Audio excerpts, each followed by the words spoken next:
François Paulette. I'm with the Smith Landing First Nation, and I'm living in Sabati. And it's more like they call Fort Fitzgerald today. Well, technology has its pros and cons today in terms of how we communicate it is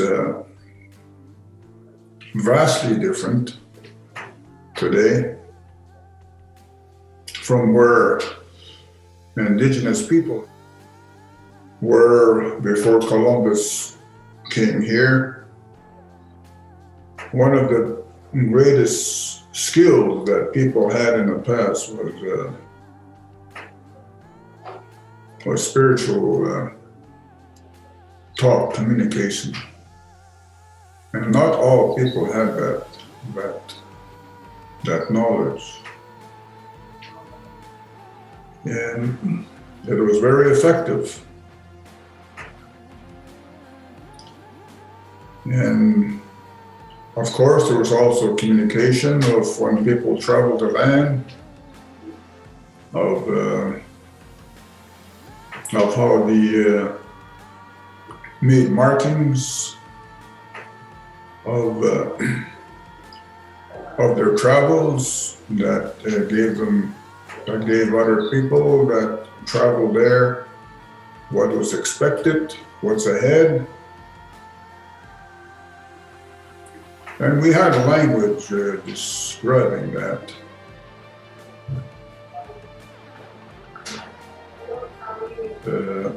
Like even smoke signals in the past was used. You could see smoke from a long ways, and you could be descriptive of who was there. And so there were no shortcuts to this involvement of our people. And I think as time went by, I think our people lost this source of valuable information and communication because of colonization and assimilation. The communication that we have today is effective, especially for people that live in the bush or on the land. Their cell phones that you're carrying, they set it up so they can pinpoint exactly where they're at. Though you can't talk to them because the service is not there, but you can text.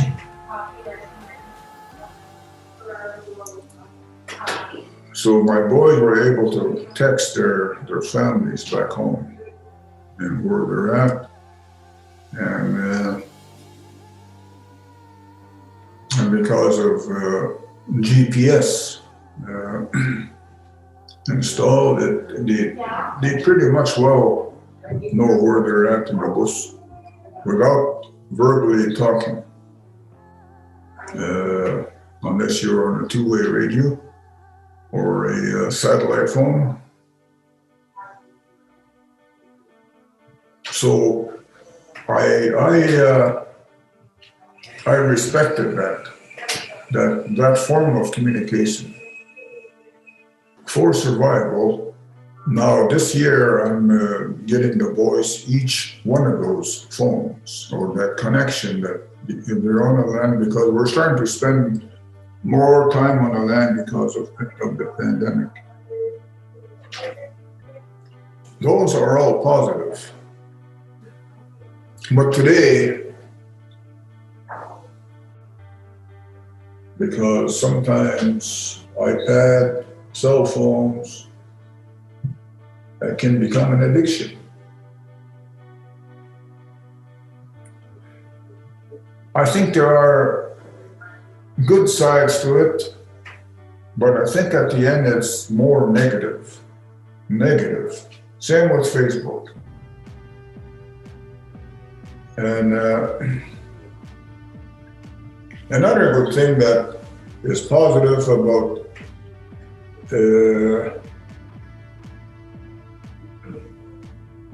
is that my wife, if he doesn't see the grandchildren, he would use, I forget what that is. What do you call that? FaceTime? So that seems to be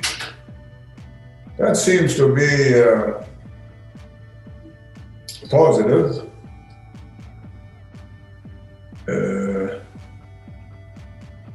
Because she had an interest to talk to her grandchildren. But they're also learning how to use computer at a very early age. So I have grandboys that come out and they have they call it an iPad. I don't know what's in there. I find that you don't really need that in a bus. You should just leave that at home.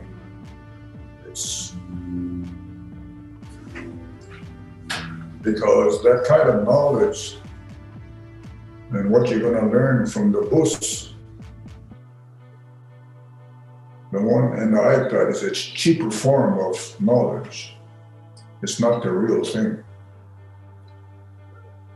So I just tell them, grandboys, if you come out here, leave your iPads at home. I don't really want them to be out here.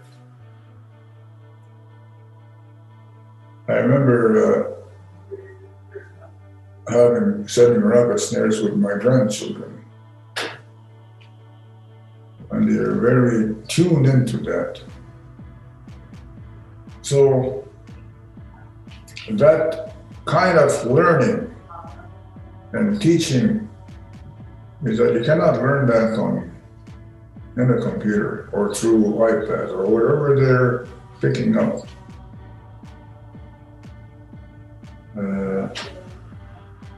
Or my wife she is a midwife, and she uses the computer. She's always in front of the computer, and everybody is a whole link of people and medical stuff, and it's just part of her work.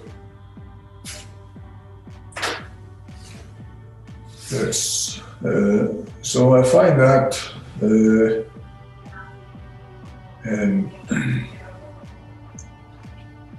but I find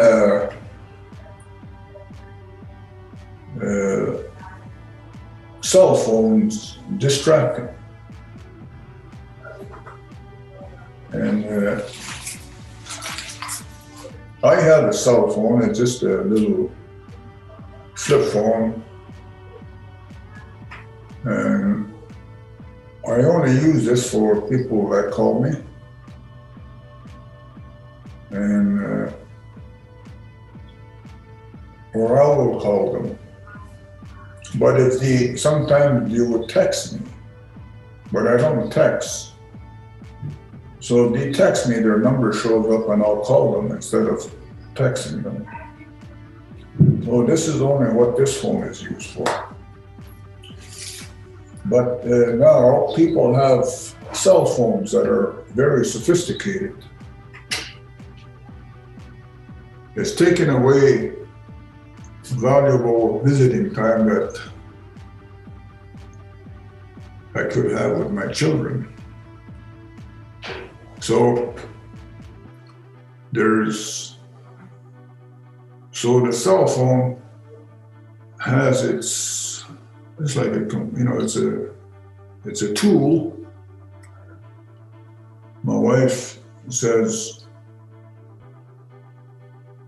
talks to the computer and the cell phone.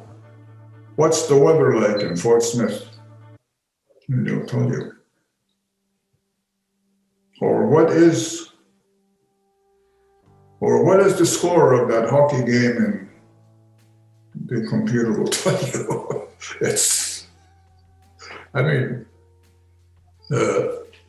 verbally telling you they're making the announcement.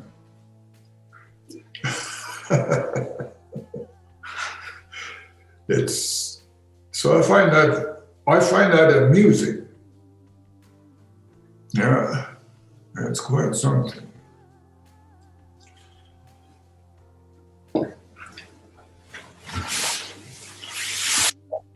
I think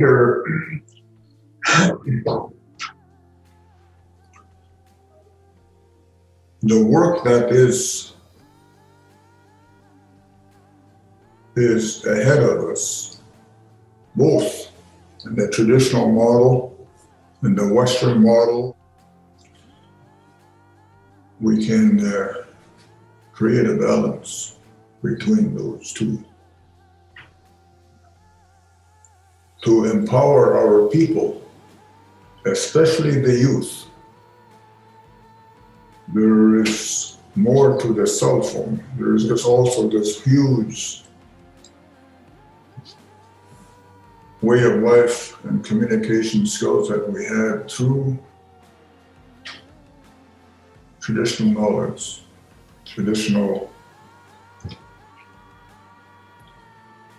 the aspirations of the people that we knew we had. But we can bring those two together. Like since this COVID-19, our First Nation has been spending time out on the land. The best place to be is on the land. There is no other place. Because out there there was no cell phones, absolutely none.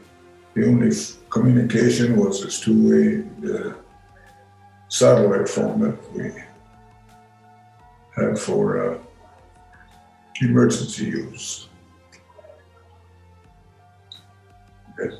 So this pandemic has its, it's killed a lot of people, but it's also instilling what our people have moved away from the land. Now we are now going back to the land and learning the teachings of what cannot be found in the schools. And the schools can now, of our First Nations, can document this and put it in the computer, and you can, Slantline can show the FISCAN so somebody else can use it. That's positive.